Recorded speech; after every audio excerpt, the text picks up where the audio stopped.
നന്ദനെ കോവിലകത്തേക്ക് കൊണ്ടുപോകുന്നതിൽ നിന്നും തടയാൻ ശ്രമിക്കുന്ന ശേഖരനും രഘുവരനും. അങ്ങനെ അങ്ങ് പോയാലോ? ചില തീരുമാനങ്ങൾ ഉണ്ടാവണം. തീരുമാനത്തിന്റെ ആദ്യ ഗഡുവ സഹോദരിക്ക് കൊടുത്തത്. മുന്നിന്ന് മാറ്. വഴിയിൽ കാത്തു നിൽക്കുന്ന ഹരിപ്രസാദ്.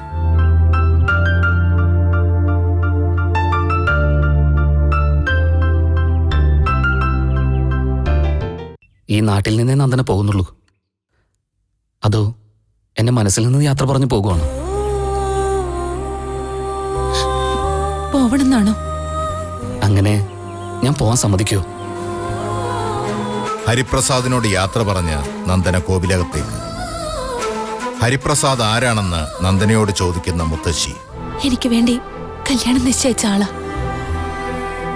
എന്നിട്ട് മുടക്കിയതാ അമ്മയായിട്ട്.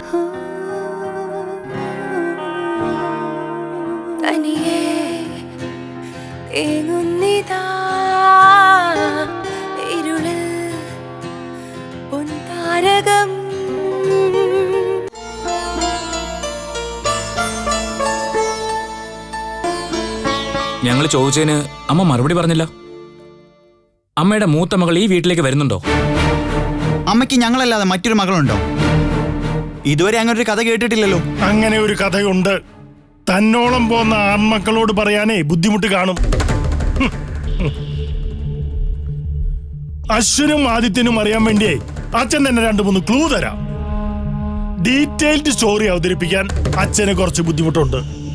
പണ്ട് ഈ കോലോത്തൊരു പ്രേമം, അതിനെ തുടർന്നൊരു ഒളിച്ചോട്ടം ഉണ്ടായി. കാര്യസ്ഥന്റെ മകൻ ശിവരാമനും കോലോത്ത വിദ്യാഭാരതിയായിരുന്നു നായകനും നായികയും. പ്രതാപേട്ട, എന്താ പേര് മാറിപ്പോയോ? ഞാനിവരുടെ അമ്മയാണെന്ന് ഓർക്കണം. മക്കളുടെ മുമ്പിൽ എന്നെ നാണം കെടുത്തരുത്. നാണം? ആ വാക്കൊരു 3 തവണ പറയണം നീ. മക്കളുടെ നിന്നല്ല, ഇന്ന് വരെ ആരെ മുമ്പിലും ഞാൻ തന്നെ നാണം കെടുത്തിയിട്ടില്ല. പഴങ്കഥയുടെ കെട്ടഴിച്ചിട്ടില്ല. ഉണ്ടോ? ഞങ്ങൾക്ക് ഉത്തരം കിട്ടിയില്ല. മുത്തശ്ശിയും കുഞ്ഞമ്മയും കൂടി ആരെ ഇങ്ങോട്ട് കൊണ്ടുവരുന്നേ? നിങ്ങളുടെ ചേച്ചിയെ, അല്ലാതെ ആരാ? അന്നൊളിച്ചോടി കല്യാണം കഴിച്ച വകയിലെ നിങ്ങളുടെ അമ്മയ്ക്കുണ്ടായ മകള്. അപ്പൊ നിങ്ങളുടെ ചേച്ചി എന്താ ബന്ധം ക്ലിയർ അല്ലേ? അച്ഛൻ ഈ പറഞ്ഞ സത്യമാണോ? ദൈവാധീനം കൊണ്ട് അന്നത്തെ ഭർത്താവും മരിച്ചു. അല്ലെങ്കിലേ എനിക്കൊരു സഹഭർത്താവിനെ കൂടി കിട്ടുമായിരുന്നു. എന്റെ അന്തസ്സും ഒരുപടി കൂടി അങ്ങ് ഉയർന്നേനെ. ദയവ് ചെയ്തൊന്ന് നിർത്തുവോ? മതി ശിക്ഷിച്ചത്. ശിക്ഷ അനുഭവിക്കുന്ന ഞങ്ങളാ, ഞാനും എന്റെ കുട്ടികളും. ഞാൻ പറഞ്ഞിട്ടല്ല അമ്മ പോയിരിക്കുന്നത്. സേതു അമ്മയും കൂടെ എടുത്ത തീരുമാനമാ. ആ തീരുമാനം നടപ്പിലാക്കാൻ വിദ്യ സമ്മതിക്കാൻ പാടില്ലായിരുന്നു. നിങ്ങളുടെ അമ്മയ്ക്കോ വിവരമില്ല. സേതുലക്ഷ്മിക്കാണെങ്കിൽ വിവരം വളരെ കൂടിപ്പോയി. 2 പേരും ചേർന്ന് മനഃപൂർവ്വം ആ സാധനത്തെ എഴുന്നള്ളിച്ചു കൊണ്ടുവരികയാ. എന്തിന്? ഞാൻ നാണം കെടാൻ, എന്റെ കുഞ്ഞുങ്ങളും നാണം കെടാൻ, നീയും നാണം കെടാൻ. ഇവിടുന്ന് താമസം മാറ്റാൻ എത്ര നാളായി ഞാൻ പറയുന്നു, കേക്കണ്ടേ? എങ്കിലും ഗതികേട് ഉണ്ടാവുമായിരുന്നോ? ഇവിടെന്ന് താമസം മാറ്റാനോ? അതങ്ങേ മനസ്സിൽ വെച്ചാ മതി. ഈ കോവിലകത്തിന്റെ നേർപകുതിയും പുരയിടവും തരാമെന്ന് വാക്ക് പറഞ്ഞിട്ടാ ഞാൻ നിന്നെ കയ്യേറ്റത്. ഞാനത് മറന്നിട്ടില്ല. ഭാഗം വെക്കൽ എന്നൊരു നാടകം ഇവിടെ നടന്നപ്പോ ഞാൻ മനഃപൂർവ്വം മിണ്ടാതിരുന്നതാ. രജിസ്ട്രേഷന്റെ സമയാവട്ടെ, ദേ ഇവിടെ ഭൂകമ്പം നടക്കും. ഭൂകമ്പം മനുഷ്യനെ പറഞ്ഞു പറ്റിക്കേ. അച്ചടിച്ചു വിതരണം ചെയ്യാൻ വേറെയുണ്ട് ചില ചരിത്രങ്ങൾ. ഞങ്ങളിപ്പോ എന്താ ചെയ്യേണ്ടെന്ന് പറയും? ചെയ്യേണ്ടത് നിങ്ങളല്ല, ഈ നിൽക്കുന്ന നിങ്ങളുടെ അമ്മയാ. ആദ്യ ബന്ധത്തിലെ കടിഞ്ഞൂൽ കൺമണി വരുമ്പോ വിദ്യാഭാരതി എന്ത് നിലപാടെടുക്കും അതനുസരിച്ചായിരിക്കും ഭാവി. എന്റെയും നിങ്ങളുടെയും പിന്നെ നിങ്ങളുടെ അമ്മയുടെയും. അതിനുവേണ്ടിയേ കാത്തിരിക്കുക ഞാൻ.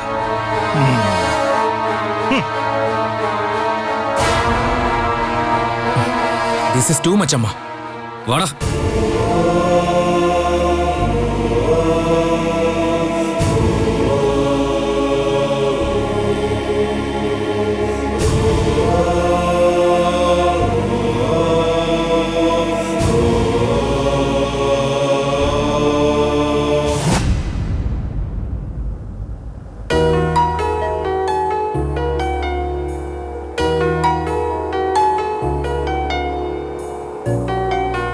നന്ദനി എന്താ ഒന്നും മിണ്ടാത്തത്?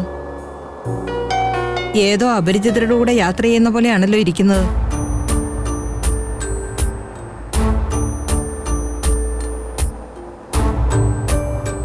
കുട്ടി ശിവരാമന്റെ നാട്ടിലേക്ക് ഇതിനു മുമ്പ് വന്നിട്ടുണ്ടോ? ഇല്ല. ശിവരാമന്റെ മാത്രമല്ല, നിന്റെ അമ്മയുടെ നാടുകൂടിയാ. അമ്മ വീട്ടിലേക്കാ നമ്മളിപ്പോ പോന്നേ. എന്നുവെച്ചാ കോവിലകമാണ് കേട്ടോ.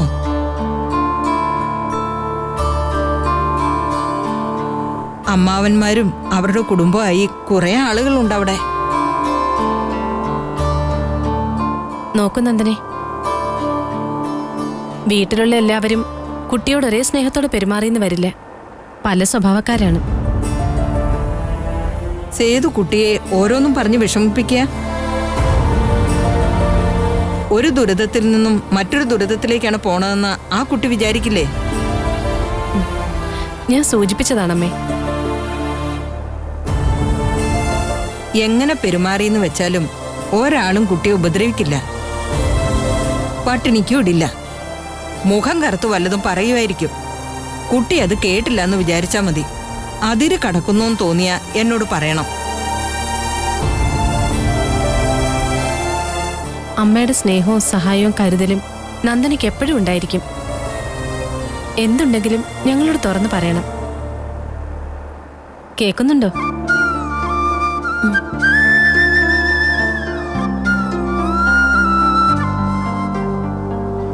കുറച്ചുകൂടി സ്പീഡിൽ പോകാം.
വാ മോളെ.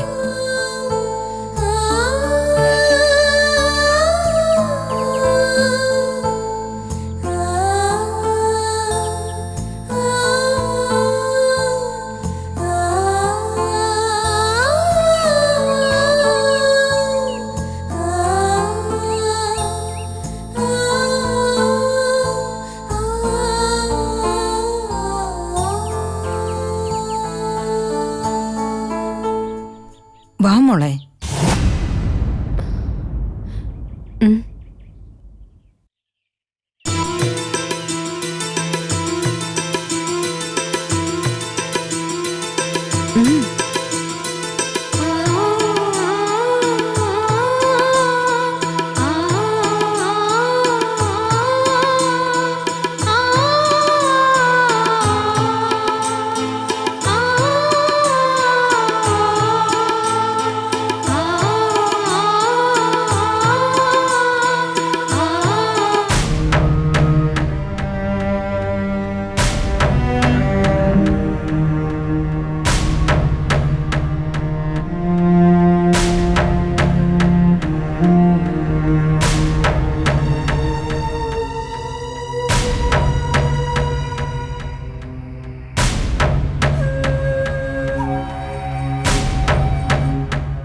ഇങ്ങനെ നിന്നാ മതിയോ? എത്തിച്ചേർന്നിട്ടുണ്ട് സീമന്തപുത്രി. ഇറങ്ങിച്ചെന്ന് കാണ്. പ്രസവിച്ചുപേക്ഷിച്ചു പോന്നതല്ലേ? കണ്ണ് നിറയെ കാണ്. എനിക്ക് കാണണ്ട. കാണണ്ട അത്രേ. ഭംഗി വാക്കല്ലേ എന്നെ ബോധ്യപ്പെടുത്താൻ വേണ്ടിട്ട്? അല്ലേന്ന്.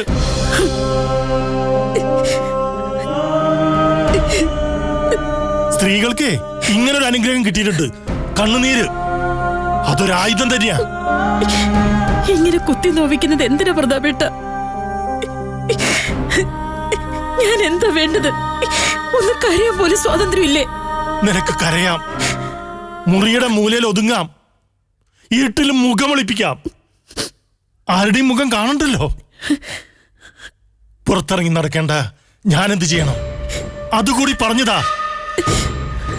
ഭാര്യയുടെ മകൾ വന്നിട്ട് എങ്ങനെയുണ്ട്, സുഖമാണോന്ന് ആരെങ്കിലും ചോദിച്ചാ അവരോട് തട്ടിക്കയറണോ? അതോ കേൾക്കാത്ത ഭാവത്തിൽ പോണോ? പറയ്.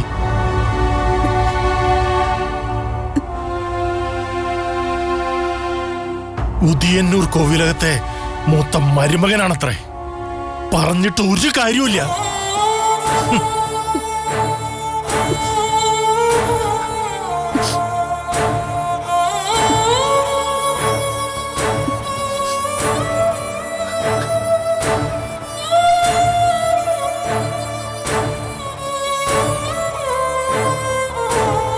വിദ്യയെടുത്തി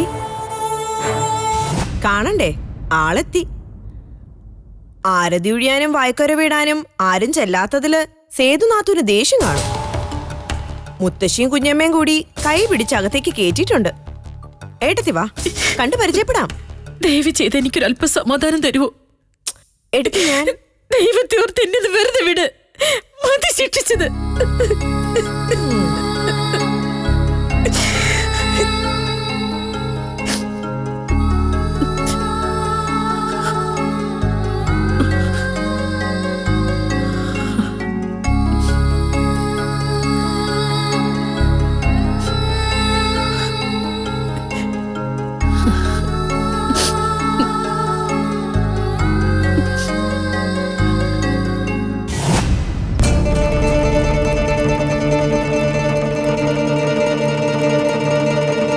കൊള്ളാലോ, മ്യൂസിക് കേൾക്കാൻ പറ്റിയ സമയം. മ്യൂസിക് കേൾക്കാനല്ല, മറ്റാരുടെയും ശബ്ദം ഇങ്ങോട്ട് വരാതിരിക്കാൻ വേണ്ടിയാ. അമ്മയെന്നും സപ്പോർട്ട് ചെയ്യുന്നത് ഏട്ടൻ തന്നെയല്ലേ? What do you say now? അമ്മയോട് ഭയങ്കര വെറുപ്പ് തോന്നുക ഇപ്പോ. ഇത്രയും നാളും നമ്മുടെ മാത്രമായിരുന്ന അമ്മ ഇന്നതേ മറ്റാരുടെയും ആയിരിക്കുന്ന ഫീൽ. വേറെ ആരുടെ അമ്മ? എനിക്ക് അങ്ങനെ ഇപ്പൊ തോന്നുന്നേ.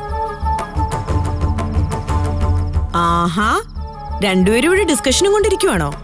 ഓപ്പോള് വന്നിട്ടുണ്ട്. ഓപ്പോളോ? ആ, കൂടെ പറഞ്ഞോൾ. എന്ന് വെച്ചാ സിസ്റ്റർ. അച്ഛൻ രണ്ടാണെന്നേ ഉള്ളൂ, അമ്മ ഒന്നാ. ഇത്രയും കാലത്തെ ഗ്യാപ്പിന് ശേഷം ആദ്യമേ കാണുമല്ലേ? വാ പരിചയപ്പെടാം. കുഞ്ഞമ്മന്ന് പോകുന്നുണ്ടോ?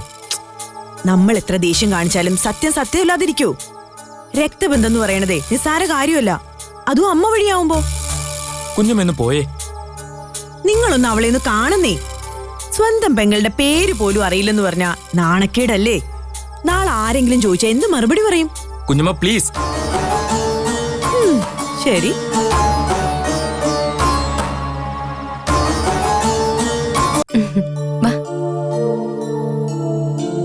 വാഷ് ബേസിൻ അവിടെ കൈ കഴുകിയിട്ട് വാ.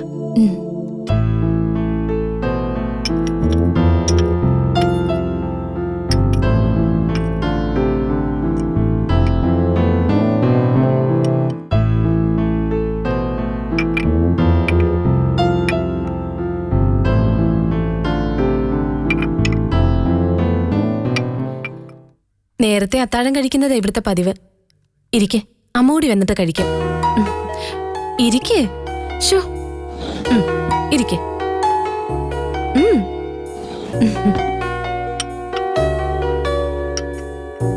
അവിടെ എങ്ങനെയായിരുന്നു? എല്ലാരും ഒരുമിച്ചാണോ ആഹാരം കഴിക്കാനിരിക്കുക? അങ്ങനെയൊന്നുമില്ല, മിക്കവാറും ബാക്കി എല്ലാവരും ഒരുമിച്ച് കഴിക്കും. ഞാൻ പിന്നീട് അവൻ കഴിക്കാം. അച്ഛനുണ്ടായിരുന്നപ്പോ എന്നെ വിളിച്ച് അടുത്തിരുത്തുമായിരുന്നു. പണ്ടിവിടെയും വീട്ടിലുള്ളവർക്കെല്ലാം ഒരുമിച്ചായിരുന്നു ഊണ്. കുട്ടികളെ താഴെ ഇലയിട്ടിരുത്തും. മിക്കവാറും സദ്യ ഉണ്ടാവും. ചോറൂണ്, നൂലുകെട്ട്, അങ്ങനെ എന്തെങ്കിലുമൊക്കെ വിശേഷങ്ങളുണ്ടാവും. ഇരിക്കെ. ഇത് ഇളയ ചേട്ടന്റെ വൈഫാ. ഇരിക്കെ. എന്ന് വെച്ച അമ്മായി. ഇതെന്റെ മോള്. എന്താ പേര്? ചേച്ചി ചോദിക്കുന്ന കേട്ടില്ലേ? പേര് പറയ്. പ്രിയങ്ക. ഏട്ടനെ വിളിച്ചില്ലേ പ്രതിഭേ? പിന്നെ കഴിച്ചോളാന്ന് പറഞ്ഞു. ആ ശരി. ഇരിക്കിരിക്കെ. ആഹാരം കഴിക്കാൻ ഇരിക്കുമ്പോ ദേവേന്ദ്രൻ വന്നാ പോലും എഴുന്നേൽക്കണ്ടെന്നാ പറയുന്നത്. അതിന് കഴിച്ചു തുടങ്ങിയില്ലല്ലോ അമ്മേ. നിങ്ങൾ കഴിക്കുന്നില്ലേ? അച്ഛൻ വന്നിട്ട് മതി. ഇവരെയൊക്കെ പരിചയപ്പെട്ട നന്ദനെ? ഞാൻ അങ്ങോട്ട് കയറി പരിചയപ്പെട്ടു. എനിക്ക് മറ്റുള്ളവരെ പോലെ വേർതിരിവൊന്നുമില്ലല്ലോ. 7 പേരുണ്ടെങ്കിൽ 14 സ്വഭാവമാ. മനുഷ്യരെങ്ങനെയാ? പണ്ടെല്ലാരും ഒരുമിച്ചാണ് ഉണ്ണാനിരിക്കുന്നതെന്ന് ഞാൻ നന്ദനോട് പറയുമായിരുന്നു. ഒരു വീടായാലും ഒരു നേരമെങ്കിലും ഒരുമിച്ച് ആഹാരം കഴിക്കണം. അതൊരു കൂട്ടായ്മയാണ്. പറഞ്ഞിട്ടെന്താ, ഇപ്പൊ ടൂറിസ്റ്റ് ഹോം പോലെയോ വീടുകള്. കഴിക്കാനുള്ളതെല്ലാം മേശപ്പുറത്തെടുത്ത് വെക്കും.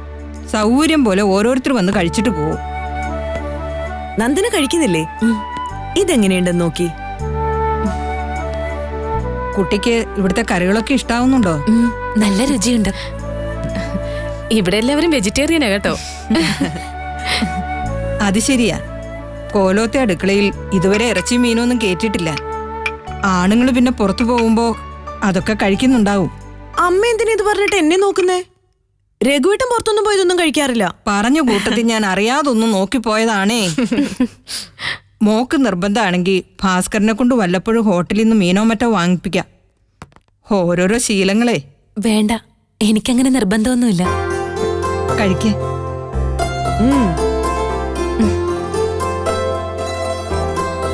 അമ്മ കുറച്ചുകൂടെ. വേണ്ട.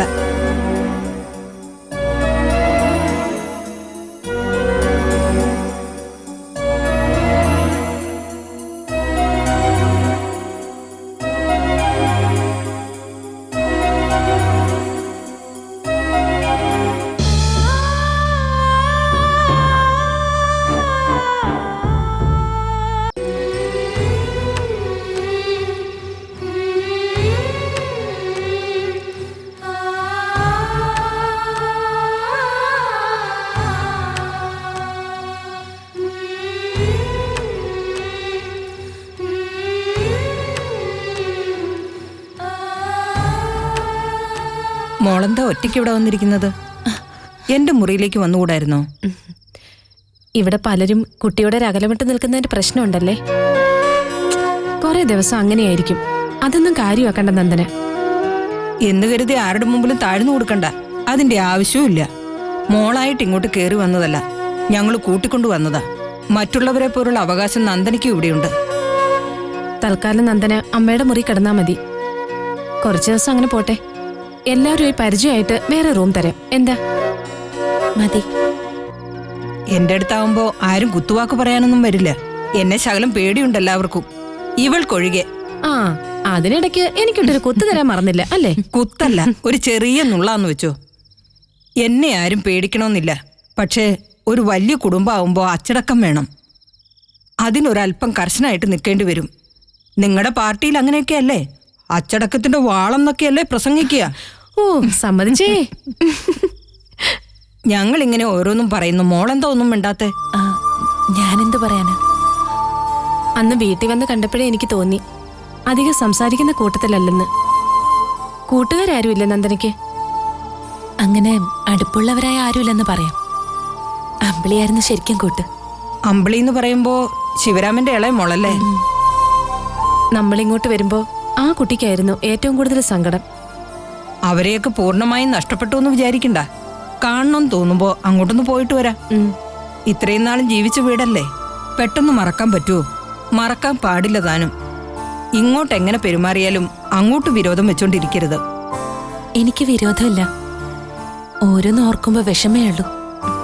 അതെ, അമ്മ അതും ഇതും പറഞ്ഞ് നന്ദനെ വെറുതെ മൂഡ് ഓഫ് ആക്കണ്ട. നിർത്തി. അതുപോലെ നന്ദനയ്ക്ക് എന്ത് ആവശ്യം ഉണ്ടെങ്കിലും തുറന്നു പറയണം. കുട്ടിക്ക് കുറച്ച് പുതിയ ഡ്രസ്സ് എടുക്കണം സേതു. ആവശ്യത്തിനുള്ള ഡ്രസ്സ് എന്റെ കയ്യിലുണ്ട്. ഇപ്പൊ ഒന്നും വേണ്ട. ഇങ്ങനെ റിസർവ്ഡ് ആവണ്ട. ഒരു ദിവസം നമുക്ക് പുറത്തേക്കൊക്കെ ഒന്ന് പോകാം. എന്തൊക്കെ വാങ്ങണമെന്ന് അപ്പൊ തീരുമാനിക്കാം. ഒരു മിനിറ്റ്. Hello, speaking. സേതു ഭംഗിവാക്ക് പറഞ്ഞതല്ല. എന്താവശ്യം ഉണ്ടെങ്കിലും പറയണം. അതിനുള്ള സ്വാതന്ത്ര്യം മോക്കുണ്ട്. മോൾ ഇവിടെ താമസിക്കുന്നത് ആരുടെയും സൗജന്യമോ ഔദാര്യം കൊണ്ടൊന്നുമല്ല.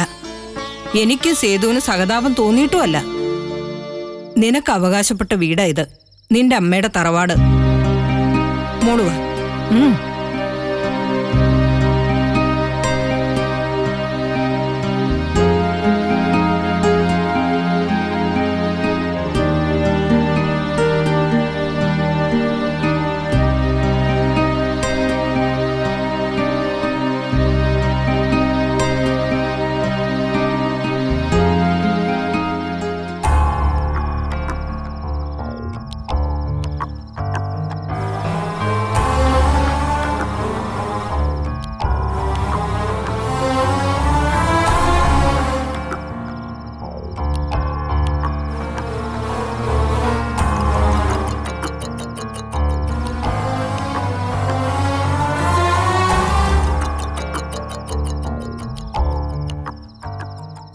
ഇതെന്താ നേരെ ഇരുട്ടിയിട്ടും വിളക്കണയ്ക്കാത്തത്? ഭഗവാനെ, രേണുകേ. ആ എന്താ രേണുകെ, വിളക്കണയ്ക്കാൻ മറന്നുപോയോ? ഉമ്മറത്തിരുന്ന് കരിന്തിരി കത്തുന്നത് ദോഷമാണെന്ന് അറിയില്ലേ? പ്രഭാകരൻ എവിടെ? ഞാനിവിടെ ഉണ്ട്. അച്യുതേട്ടൻ്റെ ഈ സമയത്ത്? അപ്പോ നിങ്ങൾ അറിഞ്ഞില്ലേ വിശേഷങ്ങളൊന്നും? എനിക്ക് തോന്നി നിങ്ങൾ അറിഞ്ഞില്ലെന്ന്. തെക്ക് നിന്നുള്ള ഏതോ പാർട്ടി ഇന്ന് പനയ്ക്ക് വന്നിരുന്നു. ആ പെൺകുട്ടിയില്ലേ നന്ദന, വന്നവര് അവളെ കയ്യോടെ കൂട്ടിക്കൊണ്ടുപോയി. ഇപ്പൊ ജംഗ്ഷനിൽ ഇറങ്ങിയപ്പോഴാ ഞാൻ അറിയുന്നത്.